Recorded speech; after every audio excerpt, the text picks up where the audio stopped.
Bom dia, Brasil! Meus queridos irmãos e irmãs de toda essa região tão maravilhosa que é o nosso Brasil. Aqui quem fala é o seu irmão em Cristo, Nilson Queiroz. Eu ainda não estou muito bem. Se eu da vez tossir, talvez no decorrer dessa mensagem, é porque eu andei tomando um pouco de medicamento. Mas aqui, por causa dessa temperatura baixas e alta, traz essas coisas à saúde da gente. Mas, graças a Deus, está tudo bem.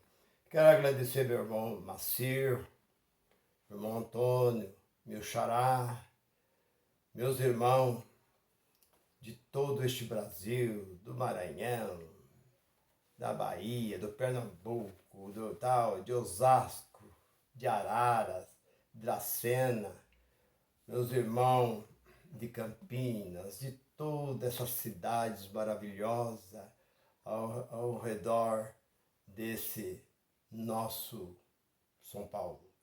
E eu estou aqui, nesse momento, muito feliz, contente, por estar transmitindo uma palavra de fé e de esperança para nós.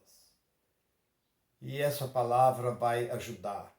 Talvez você que é da graça, talvez você já ouviu, mas isso serve para tirar. O que faz a graça?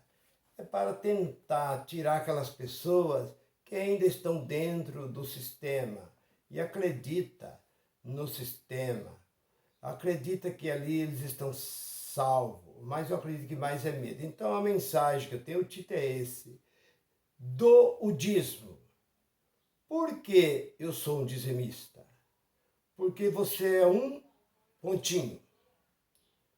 Você é um que quer ir para o céu, não é? Você é um santo. Talvez seja isso. Sou dizimista. Eu dou o dízimo por quê? Há uma razão por que você dá o dízimo. Porque você acha que isso vai te levar ao seu céu. Você acha que você é santa ou santo, você tem que dar o dízimo. Porque é o que talvez o seu pastor prega assim. Você tem medo da mão de Deus sobre a sua vida. Que esse Deus que é pregado pelo seu pastor, pela igreja que você está congregando, coloca Deus como um carrasco, Deus como destruidor de família, um Deus como vingador, um Deus que não perdoa, é um Deus mau, e do outro lado coloca um diabo. Coloca um demônio de chifre, de rabo, asa de morcego, pé de boi, com um garfo na mão, aquele garfo grande lá, que eu nem sei o nome daquilo ali, para te espetar. Você não tem saída. E lá na frente está o inferno te esperando. O inferno, chama, chofre, tudo lá. Então você não tem saída. Deus de um lado, o diabo do outro lado, o inferno no meio. Então você fala, para onde eu vou? Eu não tenho. Se eu tentar correr de Deus, o diabo me pega. Se eu tentar correr do diabo, eu caio no inferno. Então isso é o que eles passam. Eu não vou dizer que você é um trouxa, que você é um abestado, como diz o Tiririca, que você é um atrasado. Eu não vou colocar nada disso em você, te criticar, te zombar, porque eu também fui um desse. Eu fui um tonto, fui um idiota, fui um abestado, um trouxa, de não só dar o dízimo, cheguei a dar 3 vezes 30% do meu salário, achando que eu estava agradando a Deus enquanto eu estava enriquecendo os homens. Então eu não tenho que te criticar. Eu estou aqui para te ajudar. Eu tenho dó dessas pessoas que são escravos, porque já teve gente que se levantou contra mim, dizendo que o dinheiro é dele, ele dá com todo o prazer, porque se ele não dá, ele sabe que ele está tirando de Deus e que Deus vai cobrar dele, mesmo eu tentando explicar, mas eles não acreditam nesse livro. Você pode levar eles dentro desse livro, eles não.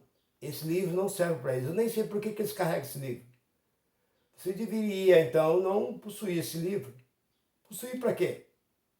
Vocês não deveriam, porque esse cão, esse lobo que está em cima desse palanque, ele dirige as palavras e as pessoas é obrigado a acreditar.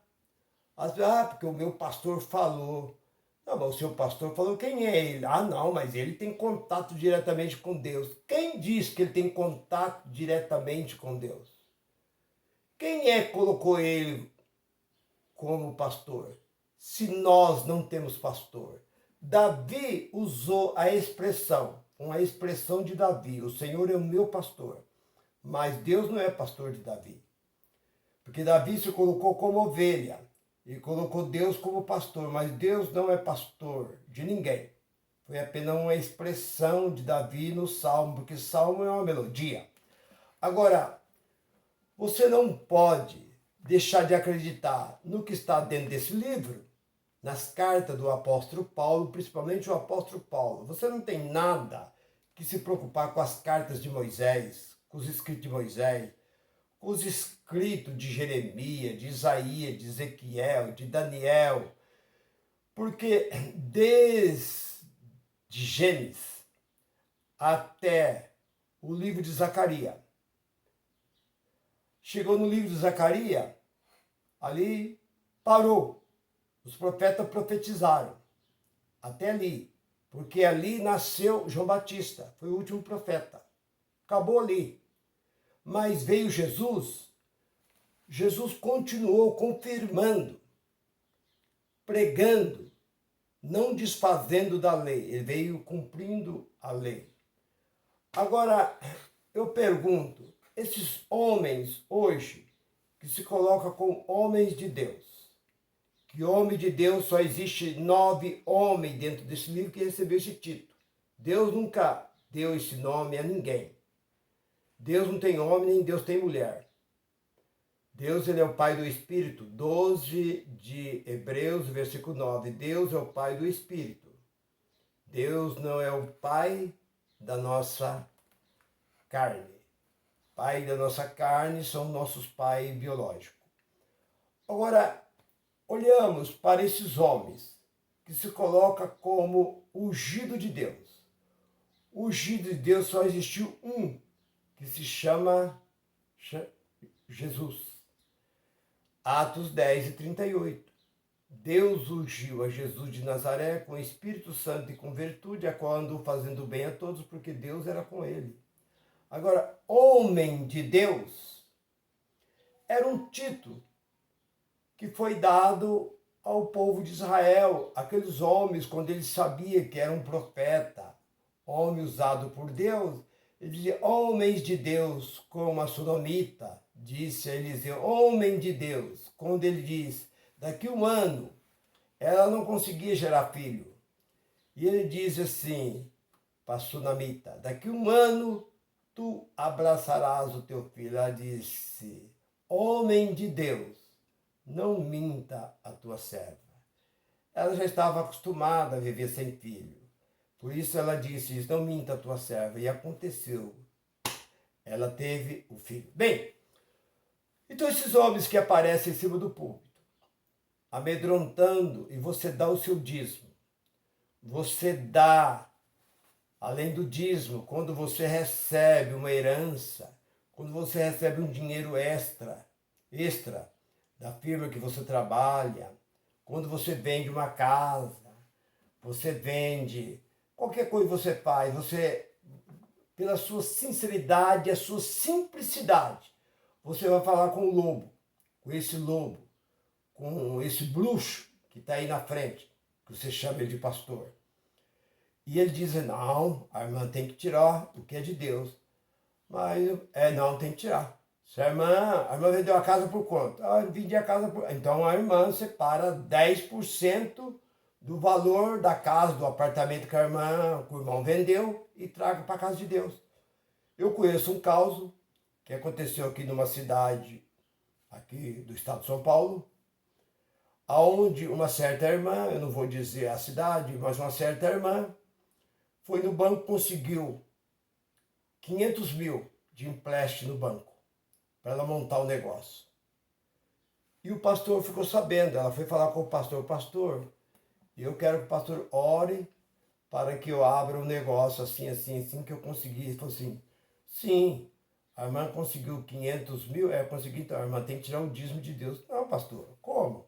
Eu peguei esse dinheiro para abrir meu negócio. Depois que eu abrir o negócio, de acordo que o negócio vai indo, funcionando, eu vou... Não, a irmã já tem que tirar desde agora. Safado, ordinário, esse camarada, né? Como é que pode chamar um homem desse?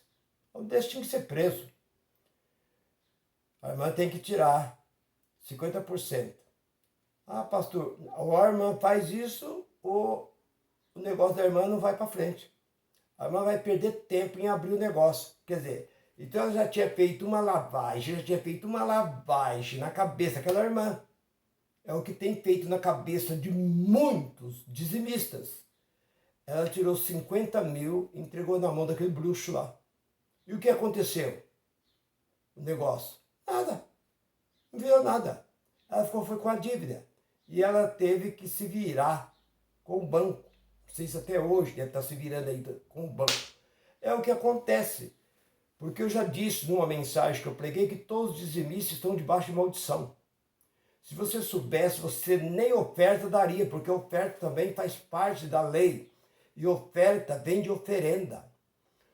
Você, olhando para este livro, eu vou citar o capítulo e o versículo.